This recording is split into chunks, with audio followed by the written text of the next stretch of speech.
Today I'm going to be rebuilding my streaming PC. I also use it as my media ingest station.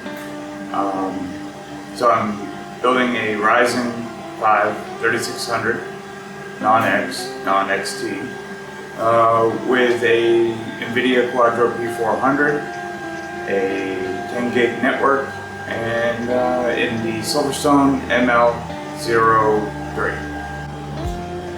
Here is the Silverstone chassis. I have not opened it up. The Ryzen system, I have already installed Windows and fired it up, tested it, made sure everything worked. This is the stock cooler from my 3900X. I know it won't fit in this chassis, so I'll have to go and get a different cooler. The stock one that came with the 3600. Running 16 gigs of generic Gskil DDR4 3200. This is just a video card I dropped in there for testing. And then I got a crucial 500 gig NVME. The motherboard I'm using is the Asrock B450 Pro 4F. So, we'll say AMD this go around. I didn't have to do any BIOS updates or anything, even considering this is 2 generations ago, 1 generation ago. Chipset, I didn't have to, the CPU worked right out of the box.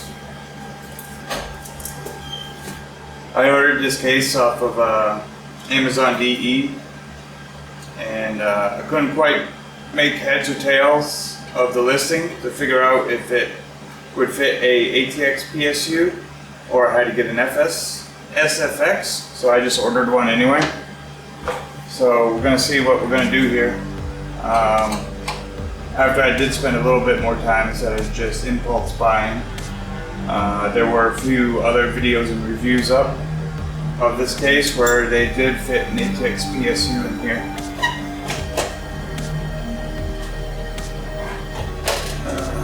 This is going to be replacing, I felt ashamed that I had a pre-built.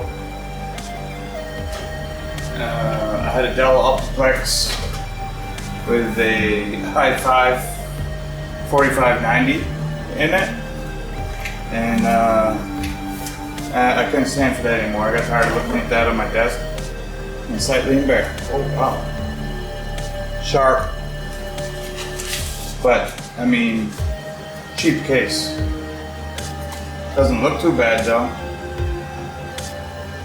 on the outside, but you know, they gotta cut corners somewhere to get the price point. I paid 70 euros for this case. So,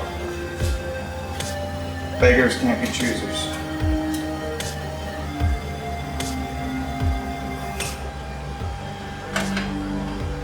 I hope this support bar doesn't interfere with the cooler,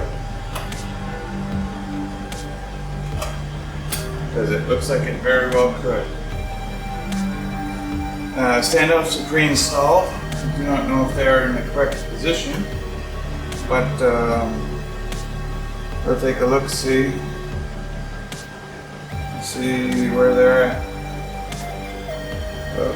Does it even fit in here with that thing?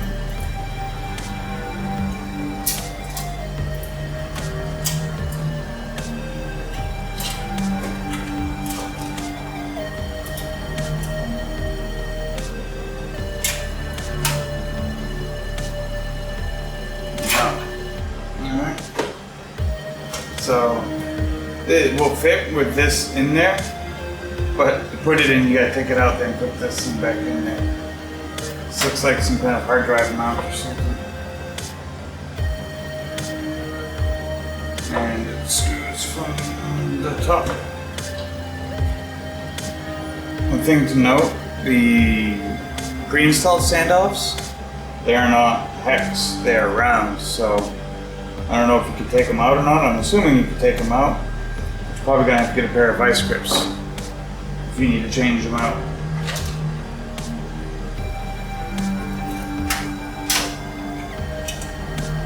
Boom. Like a glove.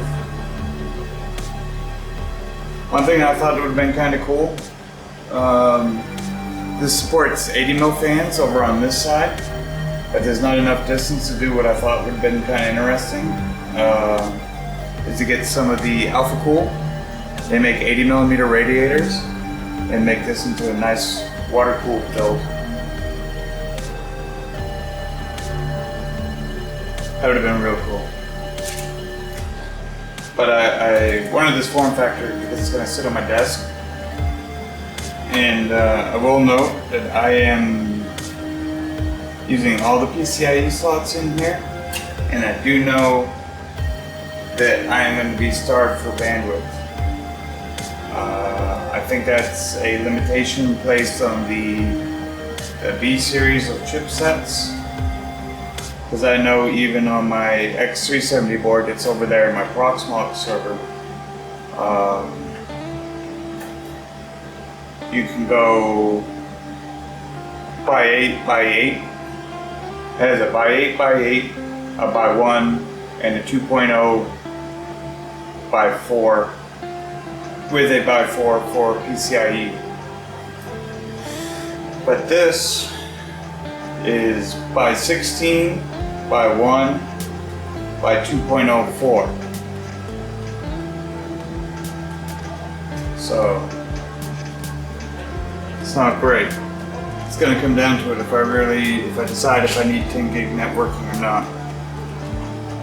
Of course it would be nice, but I got to decide what's more important.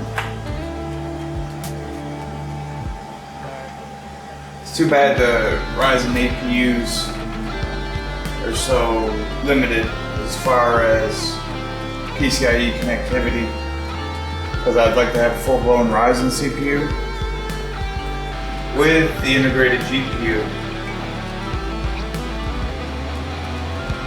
That way I wouldn't have to install a GPU in one of these slots and I could just put in expansion cards. Oh yeah, definitely gonna have to swap out the coolers. That's no biggie.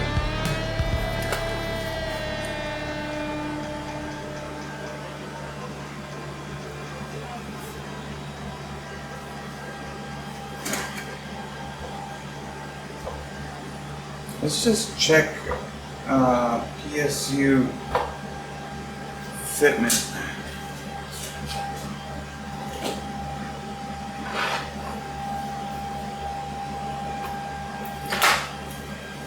Here's what I would consider a fairly normal ATX power supply. It's just a HX 850.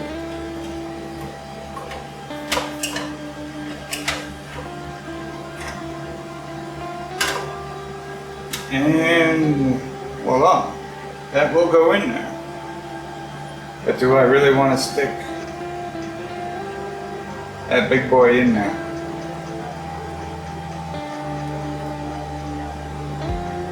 It's a waste of a power supply, that's for sure. But what else am I going to use it for? What else indeed? Anyway, we'll skin that cat later on down the road. Something I found kind of funny, the smaller Stark coolers, you have to remove the factory mounting hardware, but with the bigger stock coolers you don't. It uses the latch and mounts to the stuff that's pre-installed in the motherboard. These stock ones have the screws. I mean, whatever. Just a little odd, I thought.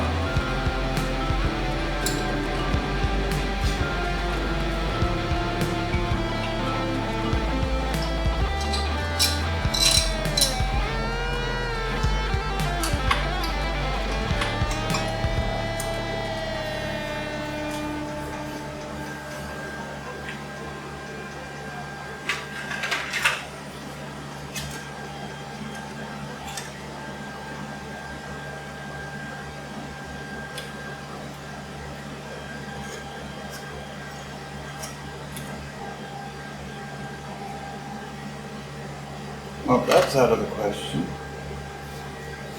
1X slot is gonna no worky. Now because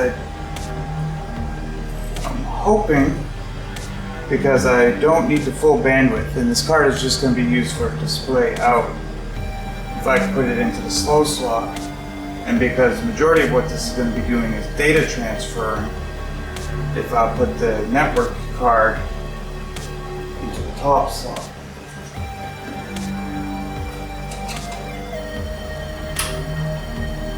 I guess there's only one way to find out, eh?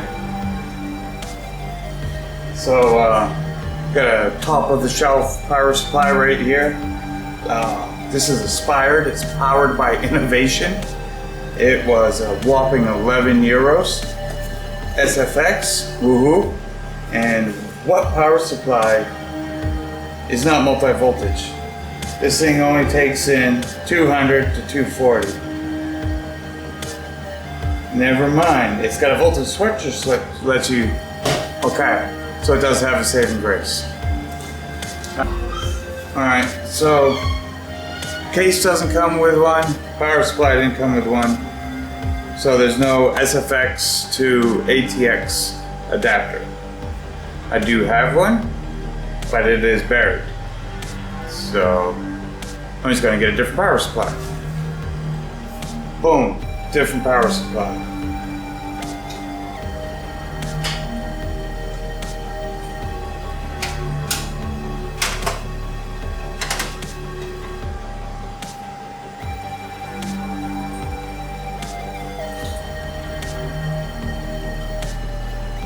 I will say this does have some very decently thought out locations for cable tie down.